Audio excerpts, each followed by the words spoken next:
You're listening to Fox City's Murder and Mayhem, your bi-weekly dose of true crime history in a small rural community of Wisconsin. Hey everybody, welcome back to another episode of Fox City's Murder and Mayhem. I'm Eric. I'm Gavin. And Gavin, we are back. Yes. After a slight vacation. Yes. So what are we talking about? You were in the Northwoods? Yes, I was in Lakewood, Wisconsin. Okay, so on the border of the Northwoods, let's say. Biking ATV trails. It was a blast. Nice. So what do we got for a murder today? We do have a murder. It's kind of our part 3 of our ongoing series. Wow, it's been a long time since we recorded because I completely forgot that we had our first 3-parter sort of coming up. So. Yes. So this is going to be it's also extremely current because I had to double check to make sure this information hasn't changed since. You wrote the episode? Yeah, I wrote the episode a week or two ago, and I was like, I better make sure this is still correct. So no notable changes though when you checked it? It's good for now. So this episode is going to be about Leroy Kuhnke. If that's not how you say it, Kuhnke, well, too bad. He's in prison. He's going to deal with it. So 2 episodes ago, we talked about the 1975 disappearance of Bonnie Rapinski. Last episode, we talked about a 1992 double homicide in Weyauwega. This time, we've got Leroy Kuhnke, and we're going to talk about how he factors into this strange chain of crimes that are kind of connected, but not really. Not really, but some of these same people keep coming up.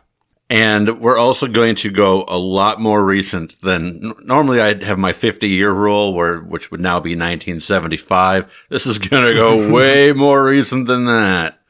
But I couldn't just not do it. All right, so let's hear about Leroy Kuhnke. Yes. So to remind people, the double murder in Weyauwega was on March 21st, 1992. It was a woman named Tana Togstad and her boyfriend, Timothy Mumbrew. They were stabbed repeatedly. The dog was also stabbed. Allegedly, Leroy Kuhnke was identified as a suspect in this murder early on. Now, he was not the one who was arrested and tried for it, but he was identified as a suspect early on, which is how he's going to factor into this today. Okay. A couple years after that double murder, it's October 1995. There's a bar called On the Rocks. And I don't think I even wrote down where this is, which is going to be a problem. But it's the same general kind of area, like the Amherst, Weyauwega kind of area. Okay. So Leroy Kuhnke is at On the Rocks. 2 other people arrive just after 1 o'clock in the morning. A woman named Cynthia Meyer, and her friend Terry Buskirk. The bartender overheard Kuhnke tell Meyer, "If I had my hands on McGlynn right now, I'd kill him." And we'll see who McGlynn is shortly. Okay. Another person was on the Rocks on that same night and heard Kuhnke say, "I'll effing kill him," when talking about McGlynn. During this conversation, Cynthia Meyer accused this McGlynn person of hitting her and throwing her pet iguana against a fireplace. Her friend Buskirk said that McGlynn was beating Meyer every day and had even hit Meyer on the head with a club. Wow. After leaving On the Rocks, Buskirk showed Kuhnke Meyer's bruise from the club and continued to tell him about Meyer's injuries. Kuhnke said, "I think that with these injuries, sooner or later, Cynthia Meyer is going to die." So, okay, sum this up. There's basically these 3 people here. There's Meyer, Buskirk, and Kuhnke. They're all at the bar. We're hearing that Meyer is getting beaten pretty severely here. And Kuhnke, who I'm presuming is quite drunk at this point, it's 1 a.m, is repeatedly saying, "I'm going to kill this guy." Okay. That's where we're at here. After bar closed, they go on to a party, like you do. At the party, more people overheard Kuhnke say, "He's a dead man." Another person said, "I'm gonna kill him." And still another person heard him say, "I'll kill that little effer." And he didn't say effer, but for this podcast, that's what I'm going to say. The party was held at a private residence at a person's house. And while there, Kuhnke took a knife out of the kitchen sink. After they left the party, Buskirk and Meyer took Kuhnke and drove him to a trailer home that Meyer shared with Jeffrey McGlynn. So McGlynn, the guy who they keep saying, "We're going to kill this guy." Also living in the trailer was Meyer's daughter, Melissa, and another woman with 3 children. So this is apparently either a pretty good-sized trailer or it's really packed in there. When they arrived at McGlynn's trailer, Meyer said, "Don't make me go in there." Even though she lived there, she felt uncomfortable going in the house. She appeared to be scared. She stayed in the car. Kuhnke would later say that he just went numb and felt completely filled with rage. He entered the trailer, went into McGlynn's bedroom, and saw him lying there asleep, and just snapped. According to him, the next thing he remembered was hearing Meyer's daughter. He looked at the daughter, then looked back at McGlynn, who was covered in blood. Kuhnke then pulled the knife out of McGlynn's hand and left. When later asked whether the stabbing was intentional, Kuhnke said, "Well, I was blacked out, but the knife didn't just fall out of my hands." He then got back in the car, and the 3 of them drove away. Kuhnke was soon arrested and placed on trial. The case was pretty clear-cut. There really isn't any question that he did the killing here. Nobody, not even him really, is denying he went in there, stabbed this guy, and he's dead. So this is not one of those episodes where we're going to be like, well, who did it? Are we sure? No, we're pretty sure here. This case becomes interesting because of things that are raised after the fact, legal issues that are raised after the fact. After McGlynn's death, Meyer, the woman who was allegedly being beaten, told a nurse that she had been physically abused. At trial, Kuhnke said that Meyer had received several black eyes. Kuhnke also testified that in the summer of 1993, he saw welt marks on Meyer's lower back, which came from McGlynn. According to Kuhnke, Meyer told him that McGlynn had threatened to kill her if she ever tried to leave him. Kuhnke further testified that in September 1995, he went to a party at McGlynn's trailer where he and McGlynn got into an altercation. Kuhnke testified that McGlynn said to him, "You're going to hit me, and you better hope you kill me, because if you don't kill me, I'm going to kill everybody in this trailer." And again, this is after this guy's dead, so whether he said that or not, I don't know, but I could see some variation of that, perhaps. Other witnesses definitely backed up the fact that there was a fight. They didn't necessarily hear those exact words. Yeah, people heard the fight. One person testified that they saw McGlynn come out of a bedroom raging and then hit Meyer with a piece of wood while she sat in a chair, which, I mean, that's pretty bad. McGlynn then picked Meyer out of the chair and threw her on the floor. Another person testified that McGlynn hit Meyer on the head with something, then slapped her and threw her on the floor. None of this really matters to whether or not the guy killed this other guy. Right. That's not the thing here. The argument that the defense is going to make here is that Kuhnke should not have been tried and convicted for first-degree murder. And his argument is that what he did was actually preventing a death. Okay. So he's going through this whole history of him witnessing this abuse, and on the night of the murder, all the conversation at the bar about the abuse and this and that. And he's going to argue that it was wrong to put him on trial for first-degree murder because he was acting in defense of his friend. Okay. Does this have a legal basis? No. Okay. I was going to say. No.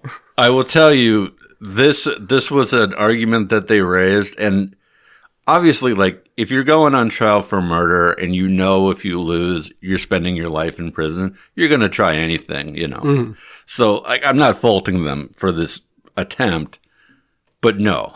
Like, the judge came back on that, and I think that this is not really super debatable. Maybe there's some attorney out there will want to debate it, but the judge is kind of like, if it's the middle of a fight, like if he's actively beating her and you step in and you then like beat him to get him to stop beating her and he dies, that's maybe an argument there. Mm-hmm. When he's asleep, little vulnerable. That is not okay. Now, is it true that he was probably going to continue to assault her in the future? Probably yes. But there's ways about handling that. Yeah. One is you can report him to authorities. So there's a difference between breaking up a fight that then escalates and killing a guy who is asleep. If the guy is asleep, no matter how bad of a dude he is, you're a murderer. Like the law is pretty clear on that. So, now I will say that's a legal thing. If people want to argue a moral thing, that's another issue. Like you could probably make a moral argument that this guy's death was beneficial. Right. Now, I'm not going to say that. Like, I'm not arguing that on this podcast that it's okay to kill people. It's not what I'm saying. But that's a point I think you could make. That doesn't make it legal. Yeah, but it has no bearing in court whatsoever because the laws don't say that's okay. Right. Right. Another point that he raised after the fact was that his trial counsel, his defense attorney, was ineffective in trying to get jurors removed for cause. This one is interesting. Okay. So prior to going to trial, there's jury selection, and the defense attorney and the prosecution can ask questions and try to get people removed who they think are going to be biased one way or another. I think people have probably seen this on TV and kind of understand the process of how this works, at least to a point. So there's a number of people that there's some problems with here. There's a juror named Warren who made it through. Warren told the court that during selection that she was a friend of the assistant district attorney who was prosecuting the case, but she said this would not affect her ability to be fair and impartial. Not necessarily a problem there, but definite conflict of interest. Yeah, if you're on the jury and you personally know one of the attorneys prosecuting the case, it's iffy. I always thought that if you knew somebody that was like a lawyer or a judge, you were just immediately dismissed. I think that's, yeah, kind of. I mean, I don't know if it's not like immediate, but definitely doesn't help. Another juror named Boyer told the court that the victim's cousin had been working for her for a year. The court asked, "Do you believe that you can set that aside and decide this case based solely upon the evidence?" Boyer said, "Well, it'll be difficult." The court followed up, "Do you believe that you could do it?" And Boyer said, "I don't think so, not when I see him every day."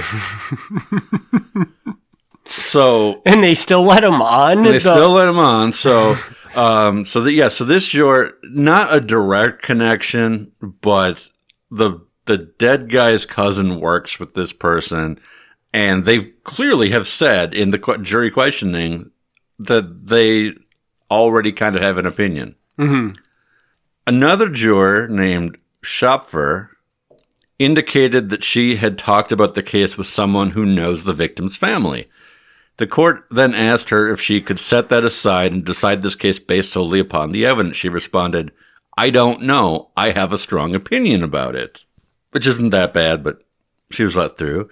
Another juror named Cook indicated to the court that he was a friend of Lieutenant Neisler of the Waupaca County Sheriff's Department, who might be called to testify. They were asked, "Would your knowledge of the lieutenant affect your ability at all to sit on this case and decide the case fairly and impartially on the evidence presented here in court?" He answered, "Probably not." Cook also stated that he was a good friend of Detective Sergeant Schmees of the Waupaca County Sheriff's Department, another potential witness. The court asked him, "Would that affect your ability at all to sit on this case and decide the case fairly and impartially?" He responded, "I'm not sure. Probably not." Which that's a little better, because at least they're answering, "Yeah, I know the cops, but that doesn't mean I'm going to agree with them." But the fact that, again, they personally know two of the police officers who are probably going to talk at trial is not great. It's amazing, because every one of those people that you've gone through, I would think would just be shoo-ins to be kicked off the jury. And you're telling me that these people all got through? They all got through. God. They all got through. Another juror, they asked everybody. They said, "Do you believe that if a person's arrested of a crime, they probably did the crime?" Some person raised their hand and said yes. And that person got through as well? Yeah. 3 other jurors indicated that if a defendant doesn't testify at trial, that probably means they're guilty. One of the jurors, a Mr. Perkins, said, "If he's trying to prove that he's not guilty of anything, I think it would be in his benefit to try to help himself." When asked whether he would keep the defendant's failure to testify in mind during deliberations, the juror said it would depend on the rest of the evidence. Another juror, Mr. Battisti, stated that the defendant should tell his version if there's a lot of evidence against the defendant. A third juror, Mr. Held, said, "I'm thinking myself, if I were ever charged with something like this and I felt I was charged falsely, I'd want to scream and holler at the top of my lungs to anyone that would hear me that I wasn't guilty." All the people here got through. All the people here got through. Now, do you know, and this probably wasn't reported very well, but do you know, did this lawyer knock anybody out and say, get rid of anybody from the jury? I don't know. Because the only thing I can think of is this, because I'm pretty sure the way it works during jury selection, each side only has so many people they can boot. Yeah. And so maybe like this jury was just terrible and they had to pick the worst of the 3, but they all sucked. Yeah. You know?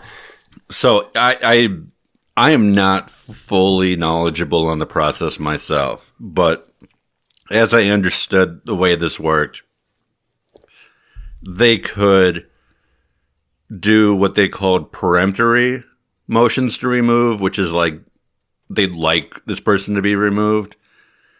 And they also have what's called motion for cause. And motion for cause is more serious. That's where you actually say to the judge, "I make a motion for cause to remove this person." Mm-hmm.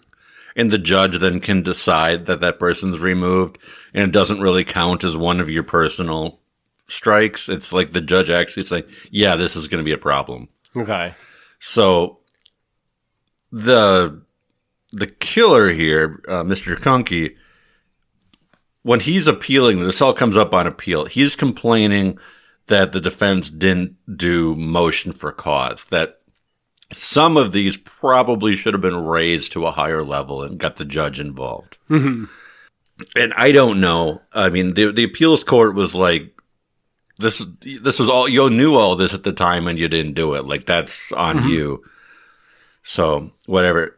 And it's tough because when you lay it out like this, it sounds really bad. Yeah, it does. But I'm not entirely sure, like, if this is out of the ordinary. Like, I think this is slightly worse than usual, but I don't think it's out of the ordinary, because if you were to take, we'll say 12 people, like a jury, we'll say 12 people, and you were to ask them, if somebody is arrested for a crime, did they probably commit the crime? I think a lot of people would say yes. Like, that's kind of why you get arrested. So I don't think that view is unusual. I think that some people would say that if you remain silent, that does not look good for, I mean, it's your right. I think generally speaking, it's a better idea to not talk if you're on trial. But I can see that it does make you look bad. Right. Because you're basically not opening yourself up to saying anything. So I could see that. The other stuff, I don't know Waupaca County that well. I can tell you the best comparison I can give it is Calumet County. Okay. So Calumet County, for listeners who don't know, and if you're listening to Fox Cities podcast, you probably know Calumet County. Maybe you don't. It's pretty small. It's very rural. The county seat is Chilton, which is nothing. Like, Chilton is a nothing town. Sorry, Chilton, but you are. You're a nothing town. And I know, like, that was a regular problem there, is, like, the judge, they have a different judge now, but the previous judge who retired, his name was Judge Poppy. This is not me knocking Judge Poppy. Judge Poppy's fine. But the problem is when you're a judge in a county that only has so many people, the judge knows half the people in the county. I was just going to say, like, Waupaca, 90% of those people that are probably going to be jurors are going to be selected from Waupaca. Yeah. And Waupaca is not a large town. So they're probably going to know a lot of each other and a lot of the people involved in the crime. So it sounds kind of bad, but you got to understand, like, where they're drawing from. So yeah, in Calumet County, a lot of times they would have, like, an agreement with Manitowoc County, and they'd get a judge from Manitowoc to come in and sit in on a case. Because, I mean, sometimes it's unavoidable because Judge Poppy just would know everybody. But if he really knew somebody, they would call in a Manitowoc judge and they'd switch them out. But that's kind of what I'm thinking here. Now, it doesn't look good. No, it does not. That these people, like, oh yeah, I know the assistant prosecutor, I know the cops, but that's probably almost unavoidable in smaller communities. I'm sure, like, inevitably everybody's going to know somebody. Yeah. So, and then you got the one person who's like, yeah, I work with the victim's cousin. Well, that's nothing. Like, in that case, that's nothing, because everybody's going to know somebody who's somehow connected to a person. I just wanted to put a little more context on it. Like, this sounds really bad, and I think to some degree it is bad. I think, like, there's some problems here, but you have to keep in mind that in a smaller county, this is kind of how it works. Like, it's, unfortunately, you can't really do anything other than ask to move the trial to another county, which is an option, and they didn't ask for that. So that's kind of on them. All right. So, like I say, the appeals court didn't have any problem with that. So the appeals failed. He's currently in prison. We're going to get up to the point now that connects us back to the Waiawega situation. Okay. So really, this entire episode doesn't really matter. Like, I mean, because this isn't like a great mystery. Like, to me, the most interesting thing is the legal arguments raised here. But this does tie back. So, in early 2023, a man named Tony Garrett Hawsey was identified as the likely murderer in the Waiawega double murder. Okay. I'm going to say likely because he hasn't gone through trial yet, and I don't want to say something that's going to get me in trouble. But he's the suspect. That's based on DNA evidence, and then also he later made a statement confirming it. And the DNA evidence, I think we talked about that last time. This was a really weird thing where they pulled him over on a traffic stop. Yeah, and somehow they got DNA off a pen. Yeah. And I'm looking forward to this case going forward because I want to hear more about how this works. Yeah. Like, yeah, you do leave DNA on everything you touch. Like, that's the reality of how DNA works. But I don't know, man. Like, to be able to pull DNA off of someone just like signing a traffic ticket, I don't know. That's a pretty good trick. But either way, so Tony Haase is identified. They arrest him. Following his arrest, Kuhnke, our guy today, he knows that he was a suspect in the Weyerwega double murders. He had been openly told that by detectives on the case that they had been looking into him. So he requested the investigative records from the Waupaca County Sheriff's Department on the Weyerwega murders. He understood that prior to this, he couldn't get them because they were an ongoing investigation. So, like, obviously they're not going to give him the files. But now that they've arrested a guy, he wants to see why he was a suspect. He was denied his request. He was told disclosure would interfere with an ongoing prosecution as this is still an open case with the Waupaca County District Attorney's Office. I think that's a little questionable, but that's true. Kuhnke appealed to the circuit court, which also denied the request. Kuhnke says that if he obtains the requested records, they will reveal misconduct and mistreatment that will enable him to attack the criminal conviction on which he is incarcerated and to pursue a cause of action separate from his criminal case. So I'm not entirely clear on what Kuhnke's trying to do here. Regardless of what he finds in this file, it's not going to make him not guilty of the murder. But I think he's trying to find something in there that's going to embarrass the Waupaca County Sheriff's Department and potentially have a reason to possibly sue them or something for harassment or something here. I'm not entirely sure what it is he's thinking he's going to find. The part that's interesting to me here is that he was denied the record and denied the record on the fact that it's an ongoing prosecution. I get that. I'm very familiar with requesting open records and getting denied because they're ongoing investigations. I get that.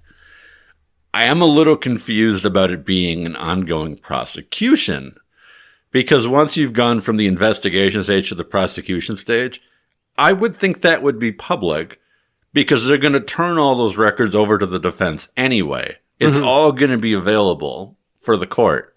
So I'm not sure what still remains private at that point.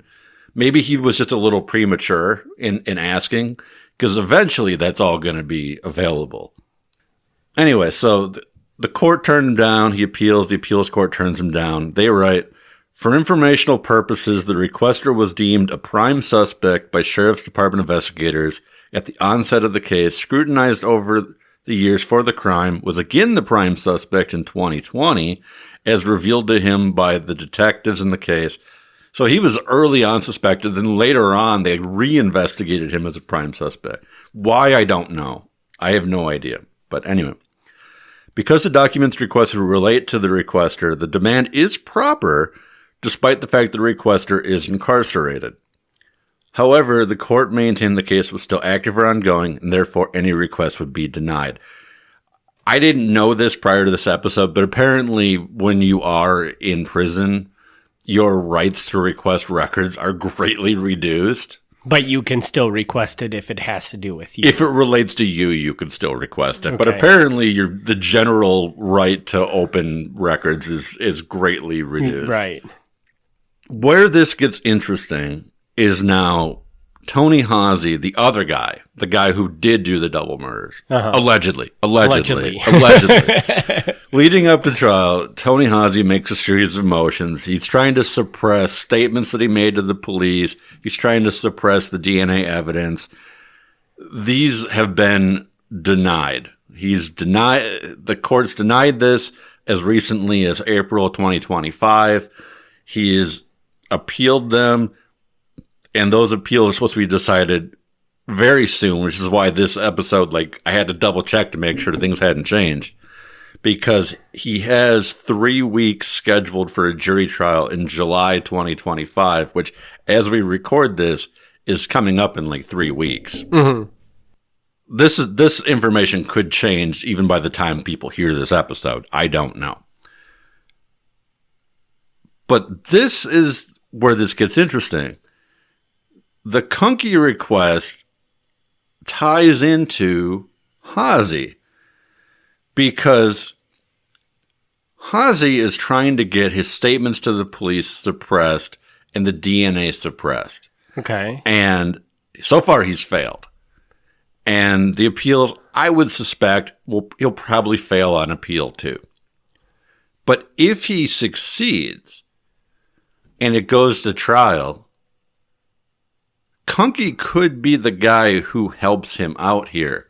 Because if he goes on trial and the prosecution doesn't have his own confession and doesn't have the DNA connecting him, they do have a massive police file saying that Kuhnke is their primary suspect.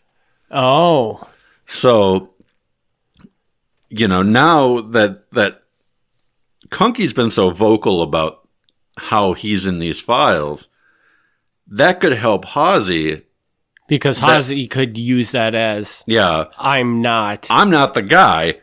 They were clearly looking at this other guy. Who we know definitively has committed a murder, so we know he's capable of it. This is a guy who which this is the weird thing, right? So he's suspected of the double murder in Waiawega. Mm-hmm. Almost instantly. I don't know why, but almost instantly he's suspected. He later is arrested and convicted for a murder that we know for a fact that he committed. And the one that we know for a fact he committed was him going in a guy's trailer and stabbing him in his sleep. That's pretty much what happened in Waiawega. Was they went into this house in the middle of the night. Wow, that is interesting. And they stabbed these people. So, but now you bring that point up. What's the DNA then? Why is the DNA there? That's what I'm saying, though. If he successfully gets it suppressed. So you're saying you're not questioning. You think it's the guy with the DNA. Definitively, he did it. But if he can get the DNA suppressed, he could possibly get off by kind of pushing it off onto this other guy. Now, because he hasn't gone to trial yet, I'm careful with how I phrase it. I tend to think that he's the guy. I mean, he made a statement, and I know, I'm well aware of the fact that people make statements to the police that are not accurate all the time. I'm well aware of that. But the DNA for me is kind of a clincher. Mm-hmm. Because I'm presuming the DNA came from a rape kit. That's what I'm assuming here. I don't know exactly where they got the DNA from, but if that's the case, pretty confident he's the guy. Mm-hmm. But yeah, if they can suppress that, if I don't know what his argument is for suppressing that, like why he thinks that shouldn't be admissible, but if he can actually get the appeals court to agree with that, then they have to fall back on just investigation without the science. And that makes this other guy, Kuhnke, look a lot more like the kind of guy who would do it than Hazy, had went 20 years without getting caught, had no criminal record, was, he had a nice 9 to 5, I don't know if it's 9 to 5, but whatever. He had a nice job, like, he doesn't look like a killer on paper. So I'm curious, because I don't know the law very well. Sure. So you might know this. I don't know if I do either. But do you think there's any argument for entrapment with the DNA? Just because, I guess to me, you're pulling DNA off of a pen. Mm-hmm. That's kind of like that cop baited him to get that DNA. That's not entrapment. That wouldn't be considered a form of entrapment. No, entrapment is like when they get you to commit a crime. Oh, like they set you up for something to make you commit a crime. So then. Oh, okay. No. So my impression of what entrapment is completely wrong. No, I mean, this is a really, really common thing. Like, this is totally accepted. Like, the pen thing is weird, but they'll absolutely, like, invite you in for questioning, offer you a cup of coffee, and then afterwards take the cup and run it.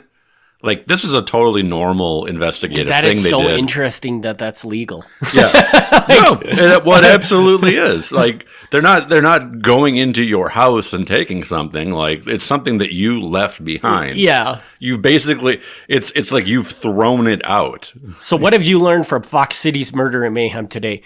Never take that cup of coffee the police offer you, no matter what. Well, I'm not saying, this is not me offering legal advice, but that's absolutely a thing where they'll offer you a cup of coffee, or it used to be they'd offer you a cigarette. I don't know that that's a thing anymore, but it used to be that. And then obviously, like, after 10 minutes of sucking on a cigarette butt, like, your lips are all over that. Yeah. That thing is DNA paradise right there. So they pull that out of the ashtray, and, like, that's as good as gold right there. So, yeah, they probably still offer people cigarettes, but that's less of a thing than it used to be. This one's really interesting because it does kind of put a little bit of a question to the last murder. Just because this guy, again, I think we had another episode where we were like this, where it was like, I think it was wasn't it Wayne Pratt, where we had the one guy that it was just like, everything screamed it should be him. And then it turned out to be the other guy. Yes. And I feel like hearing this episode, this is the exact same dynamic, where it really seems like the guy that committed this murder should have committed the previous murder. I don't remember Wayne Pratt in detail at this point, but yeah, there's definitely times where there's someone who looks like they're going to be the guy, and then they're not the guy. And in that case in particular, I don't think this is the same thing you're referring to, but I know that there were certain suspects that they repeatedly questioned, like, for decades, and they were completely innocent. But it's like, and again, I want to be clear, this is not me, like, I'm not blaming anybody here. I'm not saying, like, this is a bad investigation. That's what you do. Like, every so often you go back over the case and you re-interview people. That's the process. But that's the problem is once you're in that file as a suspect, like, you're going to keep coming up as a suspect. So it doesn't look good because you're going to slowly find suspicious things out about people, whether they're the person or not. So it's not me critiquing that. That's just how it works. But it does make people, if you've already kind of have a suspicion about somebody, it does kind of make them look worse as you go. And then, again, you look at this trial again, and you look at this case, and once again, it brings up the question of, like, before we had DNA, how many people got wrongly put in prison for something they didn't commit? Because I think it was pretty common. Yeah, because they were this character that fits everything perfectly, but they weren't the guy. I think it was even more common, though, that you just didn't catch a person at all. Yeah, probably. Absolutely. I mean, my gosh, like, I don't want to go off on a tangent at this point in the episode, but from doing enough of things about, like, the 1920s and 1930s, people were going free all the time because what could you do about it? Right. If they didn't confess and nobody saw them, what do you do? Yeah, well, like, there's not a whole lot more to be done than that. So. Yeah. So, all right, well, that concludes the three-parter. Yes. You know, I guess this is kind of a happy episode for us because I think it's a pretty open and shut case. I mean, a murder is never a happy episode, but at least we're not left with the feeling of, well, did he do it or didn't he do it? I don't think there's any question because even he basically, his defense is that it was the right thing to do to defend his friend. He doesn't really deny that he did the stabbing. So, yeah, this is pretty clear cut here. And the other thing I found interesting about this story, and maybe I'm not remembering it right, but I feel like this is the first person that has kind of made the claim of being blacked out. You know, like killing somebody and coming to and just looking at them and seeing them covered in blood. Which is something possible we've done it before, but yeah, it's not something we hear a lot of. You hear that story a lot, but we don't hear it a lot on this podcast, which I find interesting. I don't even know. Like, I don't know what to make of that because, I mean, I'm not saying it didn't happen. Dude was clearly drunk, so that's certainly possible. But I have to wonder two things. One, how much of this is like once you're on trial, that's like the best you can do to be like, yeah, I don't really remember those moments, you know? And I think that's probably a valid point there. And some of it also, I wonder, I'm not a psychologist, but I wonder if after the fact, if your brain, your body just kind of does block that out. Like, you weren't maybe blacked out at the moment. I mean, clearly you were functional. You were stabbing a guy, but after the fact, I wonder if maybe you just repress those memories. Yeah, all of a sudden it's like, ooh, that's going to be traumatic later. Let's block that out. Yeah. So, all right. Well, that'll bring an end to the 3-parter. So, yes. Probably not going to have very many more of those in the future, but probably not. And I can tell you next time we're going to go back to our more history-focused kind of stuff. That's good. I like those two. Do you? Okay, because it's going to be an old one. Do you want to give a sneak peek into what that is? I will say it's political. There's no murder. I'll say that right off the bat. There's no murder. It's political intrigue, and it's very early Wisconsin. So if you're one of those weird people who actually likes the very, very early Wisconsin stories, it's for you. If you're somebody who's like, I don't care about that stuff, well, maybe it's not for you. But I hope you still tune in anyway. We both do. So we will see you back, everybody, back in 2 weeks for that episode. And we want to thank you again for your continued support of this podcast. We'll see you on the next one. All right. Thank you. Thanks for tuning in to Fox City's Murder and Mayhem. Join us in 2 weeks for another exciting episode of Murder and Mayhem.